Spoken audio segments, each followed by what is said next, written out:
Olha só que situação interessante. Quem acompanha o mercado sabe que o XPML11 está pagando 92 centavos por cota de forma super consistente, né?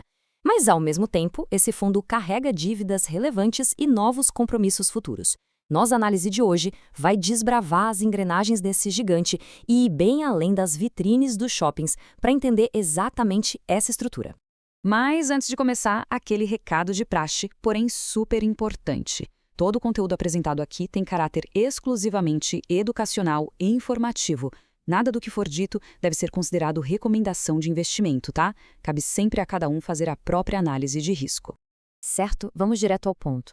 A grande dúvida que está no ar é a seguinte: será que esse rendimento atual é realmente sustentável? Ou tem algum risco escondido ali, camuflado no fluxo de caixa? É exatamente isso que a gente vai descobrir agora. Parte 1. O gigante XML11. Para quem ainda não conhece a fundo, o XPML11 é um fundo imobiliário focado em shopping centers. A gente está falando de participações em mais de 20 shoppings de peso espalhados pelo Brasil, como o Catarina Fashion Outlet e o Shopping da Bahia. O objetivo deles é muito claro: gerar aquela renda recorrente com o aluguel das lojas, mas também buscar ganho de capital estratégico, comprando e vendendo esses ativos. E para ter uma ideia do tamanho dessa máquina, o patrimônio líquido do fundo passa da marca de 6,4 bilhões de reais.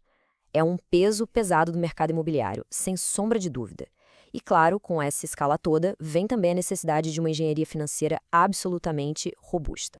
Só para consolidar essa base, o fundo começou lá em dezembro de 2017.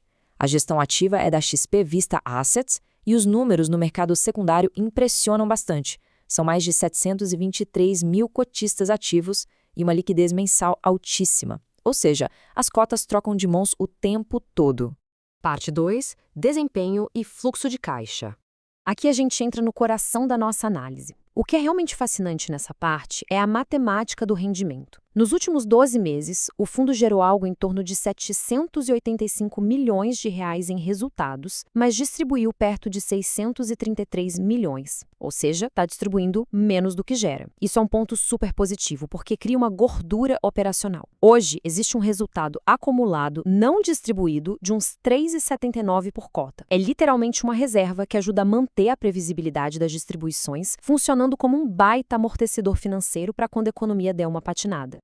E a qualidade desse resultado é notável. O dinheiro vem principalmente da receita imobiliária, o famoso aluguel, que bateu mais de 605 milhões no ano. Ter essa receita recorrente tira muito a pressão de precisar vender ativos para fazer caixa. E olha só, mesmo num cenário macroeconômico super desafiador, os indicadores operacionais mostram força. Um crescimento de quase 12% nas vendas por metro quadrado e mais de 12% no NOI caixa. Trocando em miúdos, o lojista está vendendo mais e o fundo está rentabilizando melhor cada espaço do shopping.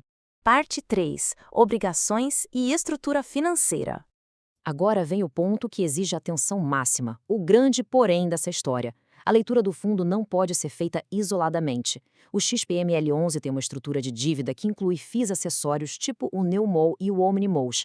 Eles têm CRIs bem relevantes atrelados a indexadores pesados, como IPCA mais uns 7% e outras dívidas em CDI mais spread.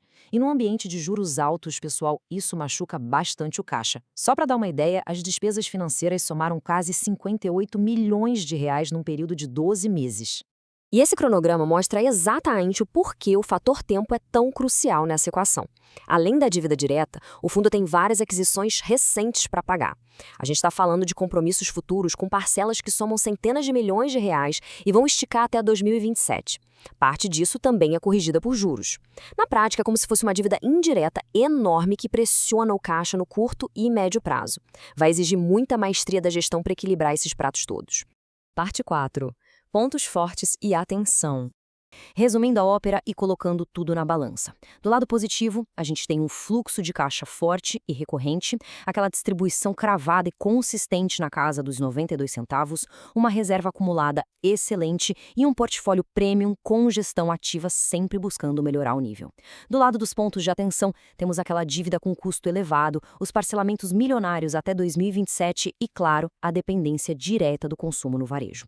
Se a economia frear de vez, o caixa pode sim sentir uma pressão bem forte. Parte 5. O veredito final.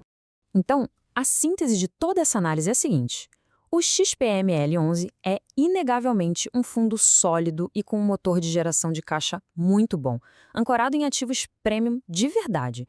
Se o cenário econômico colaborar, o fundo tem total capacidade para digerir essa alavancagem toda e continuar entregando um resultado excelente. Mas a reflexão final que a gente não pode ignorar é o que sobressai no final do dia. O motor operacional forte de shoppings de alta qualidade ou essa máquina financeira extremamente complexa e cheia de alavancagem? A qualidade do ativo físico está mais do que clara. Mas quem decide embarcar nessa tese precisa ficar de olho e muito de perto na evolução dessas dívidas e obrigações. E aí, qual lado dessa balança tem mais peso? Fica o questionamento para a gente pensar. Um abraço e até a nossa próxima análise.